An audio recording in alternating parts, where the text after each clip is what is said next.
நாங்கள் ஒரு popcorn maker வாங்கியிருந்தோமா, அது கூட ஒரு இன்ஸ்ட்ரக்ஷன் புக்கு வரும்ல, அதில் வந்து பார்த்திங்கன்னா அந்த பட்டர் வந்து டாப்பில் தான் வைக்கணும்னு போட்டிருந்தது. ஆனால் எங்களுக்கு கொஞ்சம் டவுட்டு, சரி எதுக்கும் ஒரு யூடியூப் சேனலில் வந்து வீடியோ பார்க்கலாம் என்ன பண்ணுறாங்கன்னு பார்த்தா, அதுலேயும் பார்த்திங்கன்னா மண்டை மேலே தான் பட்டர் வைக்கிறாங்க. ஏன்னா அது பாப் ஆகி அது அப்படியே மெல்ட் ஆகி எல்லா இடத்துலையும் ஸ்ப்ரெட் ஆக மாட்டேங்குது, அதுக்கு தான் அப்படி வைக்கிறாங்க. பாப்கார்ன் ரெடி ஆனோடனே அந்த இதுவே கமுத்து போட்டோம்னாக்கா பவுலாகவும் யூஸ் பண்ணிக்கலாம். என் பசங்களுக்குலாம் ரொம்ப குஷி, ஏன்னா தேட்டரில் தானே பாப்கார்ன் சாப்பிடுவோம், வீட்டில் செஞ்சோடனே அவங்க ரொம்ப குஷி ஆகிட்டாங்க. அப்புறம் ஈவினிங்காக வந்து நான் மீன் குழம்பு வச்சுருந்தேன். ஏன்னா நாளைக்கு வந்து ஒரு ஃப்ரெண்டு வராங்க, அவங்களுக்கு மீன்னா ரொம்ப பிடிக்குமா, சரின்ட்டு மீன் குழம்பே வைக்கலாம் அப்படின்ட்டு வச்சேன். ஆனால் அட்லாண்டா வந்ததுலேருந்து எங்களுக்கு மீன்லாம் எங்கே வாங்குறதுன்னே தெரியல.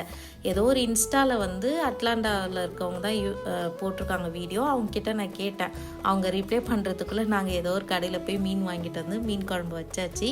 இனிமேல் தான் ஒரு கடையாக ஏறி இறங்கணும், எங்கெங்கே எந்த சீ ஃபுட் நல்லாயிருக்குன்னு பார்க்கணும்.